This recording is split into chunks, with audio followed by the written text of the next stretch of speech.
Nigeria, there are still many there. There are many. I believe that those people, they said that they are deep. When you begin to hide yourself from the business I'm doing, how to keep business, like customer business, receipts.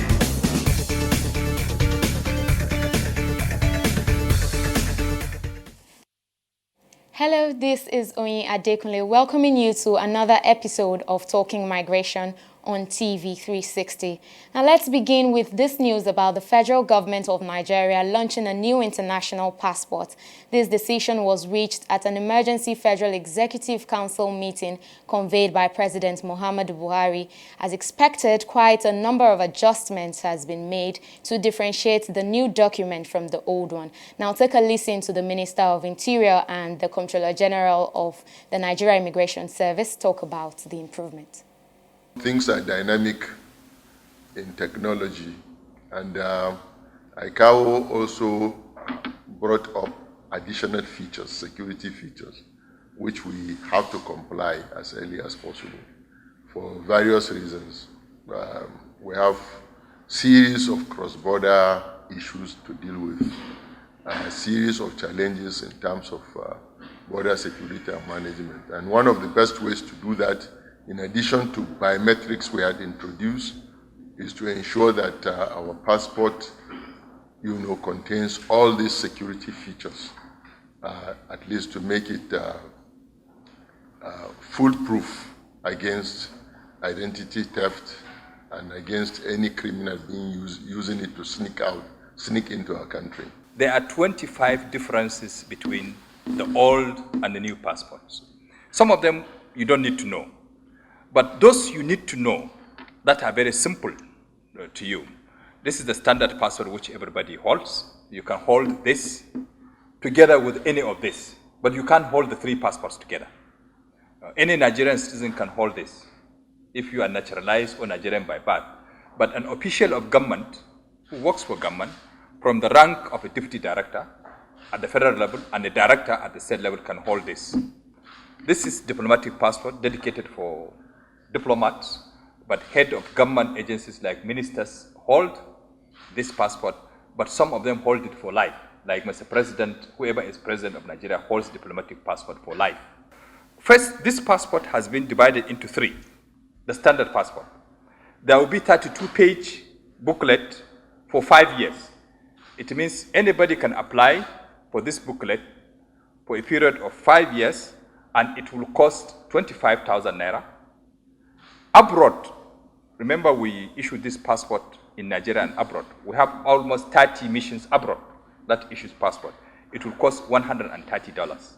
And the Honorable Minister has clearly stated no additional figure from anybody, either from mission or from Nigeria. We'll make sure we keep to the official price and pay online, real-time online. You can have this passport in 64 page. It means if you are a frequent traveler, you can have it in 64 page, but still you keep it for 5 years. This is possible. If you are a frequent traveler, you want to take 64 page for 5 years, it's okay. Or if you are an old man, you think, I don't need 10 years. 5 years is possible. But for the benefit of doubt, children are not allowed to have this 64 for 10 years. We have introduced 64 page for 10 years, only adult. When you celebrate the age of 18, you can have this passport. It will be good for 10 years. If it is 10 years, you pay 70,000 in Nigeria, and you pay $230 abroad. A human rights group, Save Humanity Advocacy Center, has condemned attempts by the government of Cameroon to expel about 10,000 Nigerian refugees from Cameroon. The group says Cameroon recently started eviction of Nigerian refugees, a larger proportion of whom they say are women and children. SHAC is shocked that Cameroon could be contemplating this move, knowing that the larger proportion of the affected persons are women, children, and persons that are infirm on account of old age, injury, or poor health. The process of returning these families to Nigeria is fraught with risk, since Boko Haram has been known to to operate on the Cameroonian borders, which implies that they could be attacked in their way back. Should the country go ahead with this plan, it will not just be violating the established norm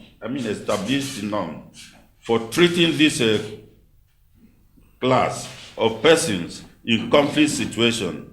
Cameroon will also be discrediting the age-long African tradition of being one's neighbor's keeper. The development poses questions about Cameroon's commitment to long-term peace in the region since it tepid support for Nigeria's quest to end Boko Haram's reign of terror is a fact that contributed to the dislocation of the Nigerian refugees that is now planning to force outside its territory.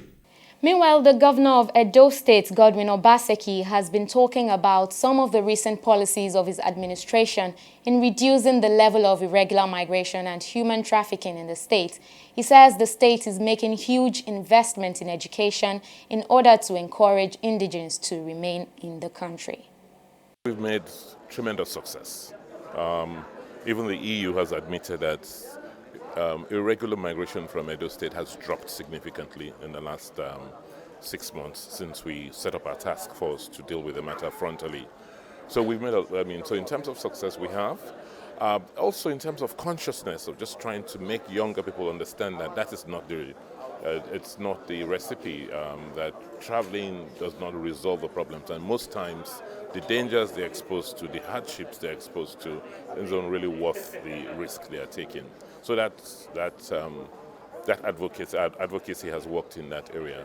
But thirdly, it's also helped raise that consciousness that we need to help young people, that we need to give them a sense of hope, that we need to do more for them.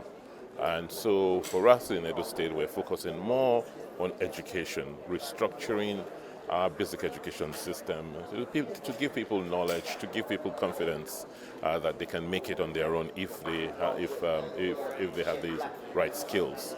So in a sense, I'll say we've made tremendous progress. We've taken the problems from under the carpet. You know, in the past, nobody wanted to talk about it.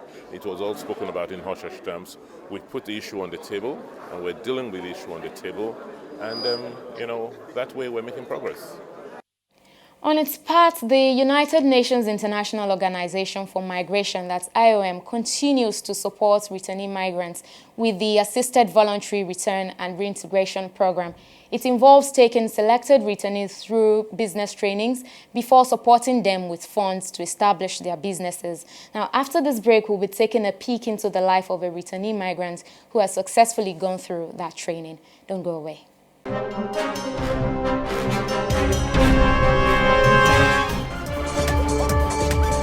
Hello and welcome to the program. Now, on Tuesday, April the 24th, 2018, a massive wave of political defections hit the National Assembly. Honorable, thank you very much for joining us on the program. 45 million naira for a presidential nomination fund. It becomes difficult for them to go all out to tell Nigerians that the election that brought them to office, was flawed. All the aspirants are going to have nominees in the electoral process. Well, that's it on the program. Thank you very much for watching. I'll see you again next week. Hello there and welcome to Talking Migration on TV360. I am Oyin Adekunle. Today we shall be examining human trafficking and migration from the Nigerian angle. Hardly do they come back to tell the story because they lose their lives. I want to go Libya to also to go Europe. I passed through a lot of prison over there. How can we find lasting solution? The lasting solution will come when everyone is enlightened. Now with that, we've come to the end of the program for today. Please join me again next time. Hello and welcome. I'm Anifowo Shegun Johnson. I'm a graduate of the University of Lagos. Paystack is a payments company. We help merchants accept payments from their customers. What I did, which is always a good way to start, is to have some savings. I started learning how to make shoes in 2008. I learned for 6 months in the church, after which I had to go to the street. To be willing to start small and being able to fall forward. Make sure that every mistake you make, you fall forward. Welcome to Money Matters on TV 360. Today on the program, we begin with Nigeria's 2018 budget. The document has been signed by President Muhammadu Buhari. I think for me it shows that the Chinese leadership has remained consistent. Nigeria and the Nigerian people, we deserve careers that we can be proud of. Well, we thank you very much, Bala Zaka, for joining us on the program. Thank you. Thank you very much for watching. I am Adeshawa Odushoda. Why they turn it now? And look, we celebrate. I say you go make come one day. Kai, I just entered the spirits now like. Me and you, one-on-one, shaku shaku. These songs of freedom, all I ever. Good day and welcome to another fantastic edition of 360 Sports. I have a boxer and I also have a boxing promoter. What is actually going on there is just the camp. But nothing under you. I must say that we have a very strong board. As a player, if you keep playing and you don't take part in any tournament, you've just wasted your time. This is where we're going to draw the curtain for today.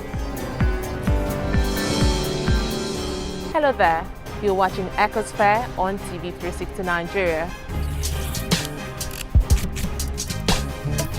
With a coastline of 530 miles, Nigeria is situated along the Gulf of Guinea facing the Atlantic Ocean.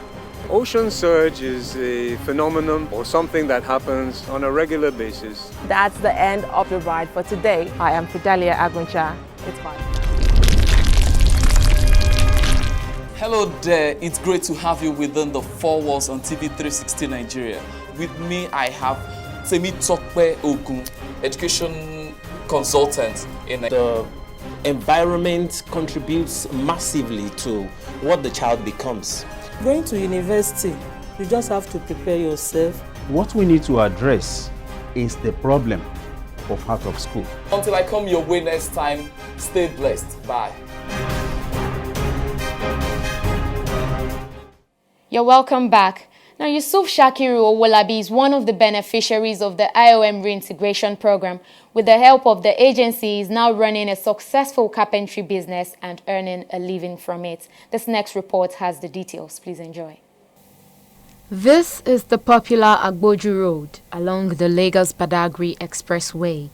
It is almost impossible to ply this route without noticing the many carpentry workshops that flank the road, with walkways serving as makeshift showrooms. One of the workshops here belonged to Yusuf Shakiru Owolabi. His signboard speaks for itself. Work, they say, is the antidote for poverty, and owing to lack of funds to further his education, Owolabi halted his studies at the secondary school level, choosing instead to learn the trade of carpentry, the fruit of which is now Owolabi Furniture. I started learning work at 1996. Then I do freedom in 2007. I established my own business in 2007. So from I start to do shoe rack, from shoe rack I do wall hanger. From wall hanger, I get some money, I go and buy some wood, then I start out to do some bed, like wooden bed. Owolabi goes about his daily business, resuming at about 8 in the morning to close at 6 p.m. He also ensures that he monitors his workers as well. He embraces customers with courtesy and ensures they get value for their money. On what sets him apart from his colleagues and how he tries to retain his customers, he has this to say. I says I gather some customer, I share my business card. I used to reduce my price for the customer from the others. I used to do turn up. So if the rest are selling like 100,000, I can sell 95. Or they are selling something like 30,000 naira, I sell like 28 or 27. In a month at times, you cannot even sell up to 30,000 at times in a month. Because no customer. I used to do buying and selling. I will go and buy the material, I will do the work, I keep it down for customer to come and buy it and go. So at times I can sell up to 2 something in a week. At times I can sit down in 2 months, I will not sell up to 150. What is, however, unknown to many is that Owolabi's success story did not come without a series of events, which he hates to recount. I want to go and do my furniture at Europe. I know that when I get there, they are paying me more money for my salary. I'll be more better than, and I want to go and learn more experience. So in 2017, I left the shop. 2017, I went to Libya, June 28, 2017. I left the shop for my junior brother and my junior at work, because my friend passed through there. He succeeded. My friend succeeded in 2016. So I control my friend. My friend gave me the contacts. I pay my money before I move. 450,000. Then I have more money in my pockets. Go and change some dollar to continue the journey. I have more money, like $100 in my pockets to move after I pay for it. I enter motor from my 2. After my 2, Abuja, from Abuja to Kano, from Kano to Agadez. From Agadez to Zenden, from Zenden to Gatron. After Gatron, moved to Sabah, from Sabah to Seaside. So we wait there for very long time. Want to cross the water, they say that no road, you should calm down. No road.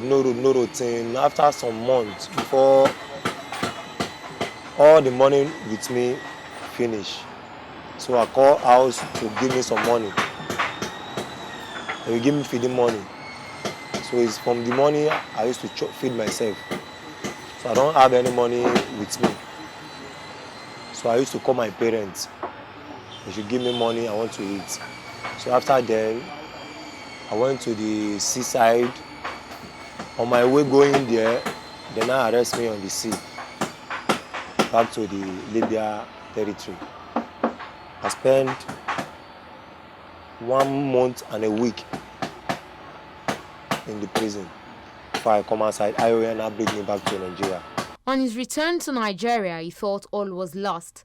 The shop he left behind had now become a shadow of itself, until he received a call from the International Organization for Migration, and his life has not been the same ever since. When I come back, things is not going fine, because I sell everything before I move. Just small market I live. So when I come back, I don't meet anything again. I don't have any customer that I had before, because I lose my contact. Don't have any number to reach any of my customer at all, or any of my customer that is in Facebook. I contact my customer, but the rest, I don't see them again. I just do on my own, nothing. Before IOM called me at Airport Hotel for business training. Then I go for the business training. After the training, IOM give me some money. They told me that they will give me something later. I should not worry, I should calm down. So later in the day, later, IOM give me some money to establish my business. So they give me money to do my business. So after they give me my money, I now look what is going on for the furniture now. So not wooden work. IOM established me to change my business, because I do only wooden work before. So now I go and buy the material to do some furniture. Do the kitchen cabinet, dining table, wardrobe, TV stand, then bed, wall bar. Then I do upholstery chair. As a continued remembrance of his transformation, he has chosen to acknowledge his benefactors, the IOM, by including the name of the agency on his signboard. Owolabi explains what he regrets the most about his journey and advised young Nigerians to desist from embarking on the road trip to Europe. I'm regretting why I moved or I lost my money for the journey. Anybody that wants to go to Europe, go in genuine way. Go and make your paper, go to the embassy. Don't go by Libya route again. Libya is not a country for a human being to stay. Having learned his lessons, all Owolabi is concerned about for now is the expansion of his business, as well as how he can get more machine and equipment to help him take his vocation to the desired level. Indeed, it is safe to say that the business support program of the IOM is creating hope once again to returnees who may have given up on life. Now, just before we go, I'll be leaving you with this tidbit.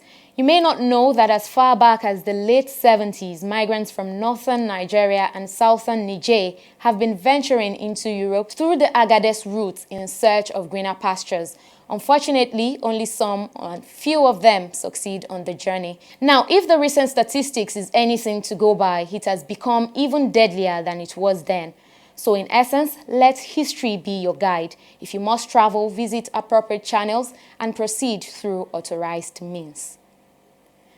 That's all on the program today. Please join us again next time. I am Onyi Adekunle. Bye for now.